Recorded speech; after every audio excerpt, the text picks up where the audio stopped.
Alors, salut tout le monde. Je vous propose de me suivre sur les bases de la modélisation sur Maya. Donc, je vous propose de tenter de réaliser ce superbe concept d'un ou d'une artiste, Becca Hallstedt. Je vous mettrai les liens des pages ArtStation sur la description. L'occasion de découvrir Maya sur un concept plutôt sympa. D'abord, je voudrais aussi m'excuser par avance sur ce tutoriel pour les puristes de Maya ou pour les utilisateurs réguliers de Maya. C'est clairement pas mon soft principal puisque je travaille essentiellement sur Cinema 4D, en tout cas pour la partie de modélisation, donc j'ai beaucoup plus de réflexes sur Cinema 4D, mais voilà, donc j'aurais peut-être parfois des petits problèmes de terminologie ou des réflexes que je n'ai pas forcément sur Maya. Mais bon, le but, c'est d'apprendre ensemble et puis bah, j'espère qu'on arrivera à trouver les solutions pour tout réaliser. Bon, bah voilà, on se retrouve tout de suite sur Maya et puis on attaque ce concept. Allez, à tout de suite. Ok, nous voilà dans Maya. Donc, première chose à faire lorsqu'on attaque un projet, c'est peut-être de définir un dossier dans lequel on va stocker tous nos documents, nos assets, tous les dossiers qui seront en relation avec ce projet. Donc on va aller dans File, Set projet. Donc ici, voilà, j'ai un dossier moi qui me permet de stocker mes projets Maya. Je les ai mis sur un disque dur annexe, Maya, projet, etc. Je vais remonter d'un niveau, histoire de créer vraiment un truc depuis le début. Ok, je vais créer un nouveau dossier que je vais appeler Axe. Ok, je le sélectionne et je fais Set. Donc là, j'ai un petit message qui me dit est-ce que je souhaite créer un default workspace? Je vous encourage à faire oui. Autrement, si vous en avez un que vous utilisez régulièrement, vous pouvez éventuellement choisir un autre. Mais ici, c'est un fichier qui va nous permettre de stocker toutes les informations relatives à l'environnement de travail. Et puis, ben, comme ça, vous êtes sûr de retrouver tout en place. Donc ici, vous allez dans File maintenant et on va faire Project Window. Donc on se retrouve bien dans le dossier Axe, dans projet, vous voyez, allocation de projet, donc dossier Axe. Et si vous acceptez ça, vous allez créer un certain nombre de dossiers dans lesquels on pourra stocker, par exemple, les rendus, les scripts, si éventuellement vous en avez, des clips, des images, etc., etc. Et surtout, bien évidemment, le dossier scène qui nous intéresse. Si par exemple, il y a certains dossiers qui ne vous intéressent pas, bah, par exemple, vous pouvez tout simplement supprimer. A priori, je ne vais pas mettre de son là-dedans. Je supprime l'entrée ici. Et puis bon, je vais faire accept. Je vais laisser ça tel quel. Ok. Maintenant, il faut enregistrer notre scène de telle façon à avoir déjà un fichier de travail. Donc, save scene as. On est bien dans le dossier. Je ne suis pas dans le bon dossier, visiblement. Hop. Projet. Axe. Scène. Et là, je vais lui donner un nom, par exemple, axe underscore 001. Ok. Et donc, je vais choisir plutôt de l'ASCII parce que l'intérêt, c'est qu'on a du fichier plein texte plutôt que du fichier encapsulé en mode binaire où on ne pourra pas ouvrir le fichier comme ça. Par contre, avec un simple texte editor, ben, il n'y a pas de problème, vous pourrez l'ouvrir. Donc, prenez l'habitude d'enregistrer en ASCII. C'est un peu plus lourd, mais par contre, l'intérêt, c'est qu'on peut l'ouvrir, le fichier. Si jamais ça plante, ça crache, il y a toujours moyen de récupérer des choses. Donc, Save As. Ok, et donc là, on est prêt à travailler. Donc, on est bien sur notre dossier, projet axe scène, axe 001.ma. Ok, donc, bah, première étape, c'est qu'on va aller chercher notre fichier qui va nous servir de référence. Donc, je vous mettrai le lien vers le site ArtStation de Becca Hallstedt. Donc voilà, on va essayer de reproduire cette hache qui est un super concept, je trouve, relativement simple pour aborder la modélisation dans Maya. Et puis voilà, qui offre quand même des opportunités de matière intéressantes, tant dans l'acier que le bois, la juxtaposition, le tissu éventuellement du manche. Donc ouais, c'est un très bel objet pour commencer à travailler un petit peu sur Maya. Ok, donc j'ai récupéré l'image, je l'ai téléchargée parce qu'il y a un lien sur ArtStation qui permet éventuellement de télécharger l'image. Donc barre d'espace vous permet de basculer dans les quatre vues, hein. Ici, vous voyez que je peux tout simplement faire barre d'espace dans les vues. Puis, bon, on va se mettre en side. Je pense que ça fonctionnera assez bien par rapport à ce que l'on veut faire. Donc on va utiliser l'image plane, donc la cinquième icône de la vue side X. Et puis on va aller chercher, donc on accède directement au dossier Project Axe, source image. Donc moi je suis allé glisser mon image dans ce dossier source image, l'image que j'ai récupérée sur ArtStation. Et à partir de là, je fais Open. Ok, elle se charge dans ma vue.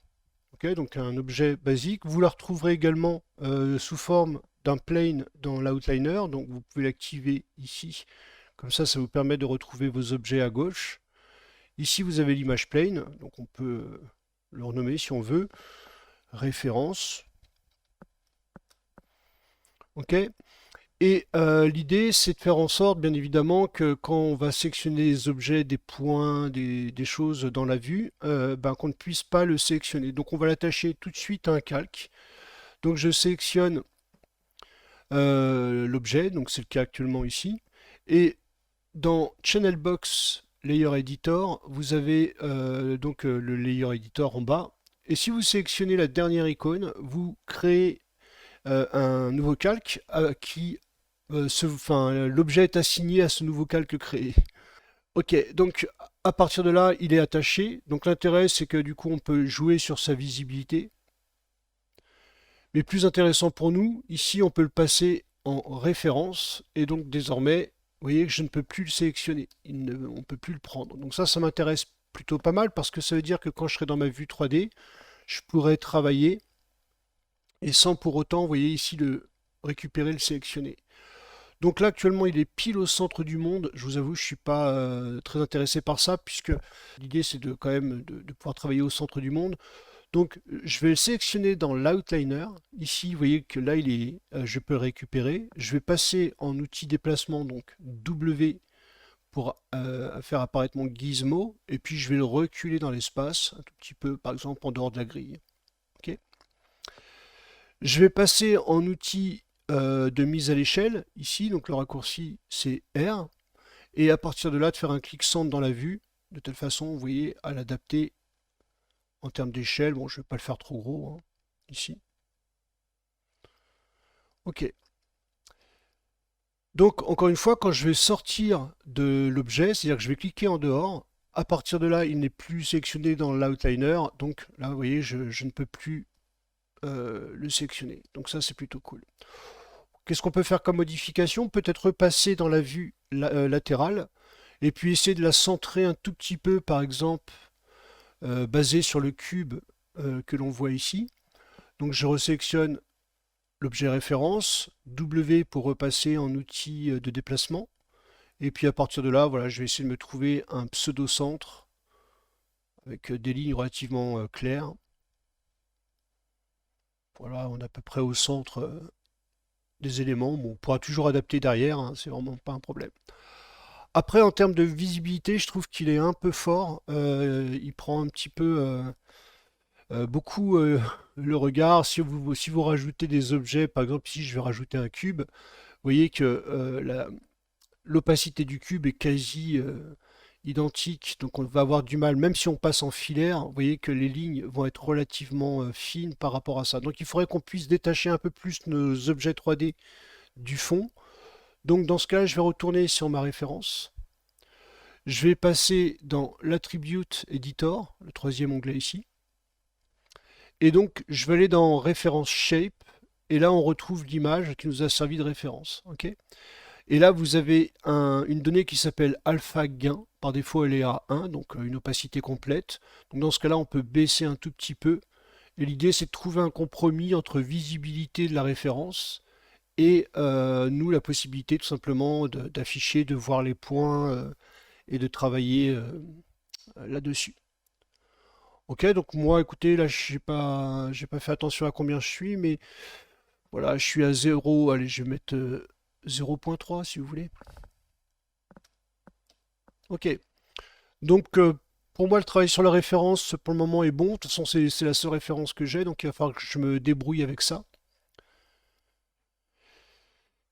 Ok, et à partir de là, bah, je peux revenir sur le premier cube que j'ai mis et on va checker. Donc lui, le cube est arrivé au centre du monde, donc ça m'intéresse plutôt bien. Et je vais juste checker la taille éventuellement de ma référence, éventuellement sa position aussi, pour s'assurer qu'on est à peu près centré dans la vue. Donc là, vous voyez que si je prends cette ligne-là le long du chemin, bah, mon cube est pas tout à fait centré. Donc je vais revenir encore un petit peu sur ma référence. W pour la bouger un tout petit peu. Je vais recaler mon pivot, donc des choses qu'on fait assez souvent, hein. Je vais recaler mon pivot histoire de l'amener un peu plus là où je regarde, parce que si je zoome ici, vous voyez que le pivot étant relativement loin, on peut difficilement le voir. Alors, dans les faits, vous pouvez déjà bouger votre objet comme ça, puisque même si le pivot n'est pas visible, et je suis quand même tout le temps, enfin actuellement en outil de déplacement, W.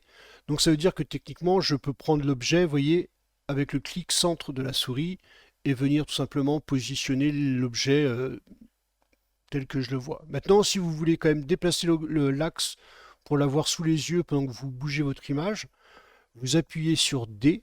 Vous voyez que l'icône ici change. J'ai un petit point au centre. À partir de là, je peux décaler avec le clic centre le pivot là où je veux. Ici, je relâche D. Puis maintenant, ben, je peux zoomer sur la zone qui m'intéresse. Essayer de trouver un bon compromis. Mais écoutez, là, je trouve que c'est plutôt pas mal. Je vais juste la réduire un petit peu pour que le cube de base soit à peu près à l'échelle de notre élément. Donc sur la référence, je vais passer en R. Clic centre pour voilà, adapter un petit peu mes lignes. Écoutez, je vais dire que je suis pas trop mal à cet endroit-là. Ok, donc là on a globalement calé notre référence. On a notre cube. Je vais tout de suite le nommer de telle façon à ce que on puisse bien séparer les pièces et bien les comprendre dans l'outliner. Donc par exemple ce cube-là, on va considérer que c'est le gros cube O, on va appeler ça par exemple. Donc je vais t'appeler cube. Alors même si je mets un espace dans Maya, vous allez voir, il va être converti en underscore. Parce que Maya étant un logiciel basé sur des lignes de code, c'est-à-dire qu'il écrit en fait son code au fur et à mesure où il génère, où on génère le fichier. Bien évidemment, on ne peut pas avoir des espaces qui sont des caractères particuliers en programmation. Donc si je fais entrer, vous voyez qu'il a remplacé l'espace par un underscore. Okay. Donc les objets ne peuvent pas également avoir le même nom dans Maya. Si par exemple je duplique mon cube pour faire le cube du bas, admettons que celui-là je le déplace, donc W pour le déplacer, je vais le mettre à peu près au centre ici. Je voudrais dupliquer mon cube pour l'avoir également en dessous. Si je fais CTRL D, je crée une copie du cube, mais vous voyez qu'il porte un autre nom. Donc les objets ne peuvent pas avoir le même nom dans Maya. Okay, puisque à partir de là, le nom est une variable, et d'un point de vue de la programmation, dans la création et l'écriture des lignes de code qui se génèrent derrière, puisque rappelez-vous, Maya est un logiciel essentiel, enfin nodal, donc à partir de là, au fur et à mesure des opérations que vous allez faire, vous allez implémenter, si je vais dans Windows Node Editor, vous allez implémenter un certain nombre de nœuds.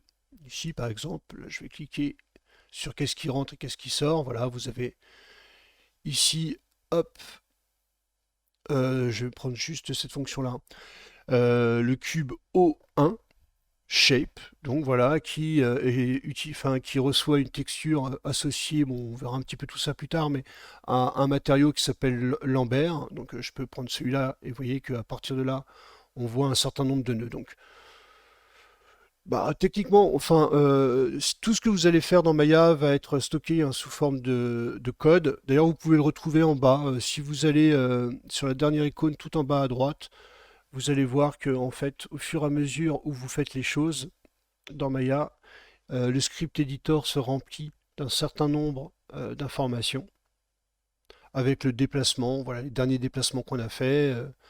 Donc voilà, toutes ces choses-là vont remplir votre dossier, votre fichier Maya. Donc on verra, on reparlera de la notion d'historique. De temps en temps, pensez à faire le ménage. Bon, bref. Ok, bah du coup, je vais quand même renommer le calque, pardon. Je vais le renommer, je vais appeler ça référence.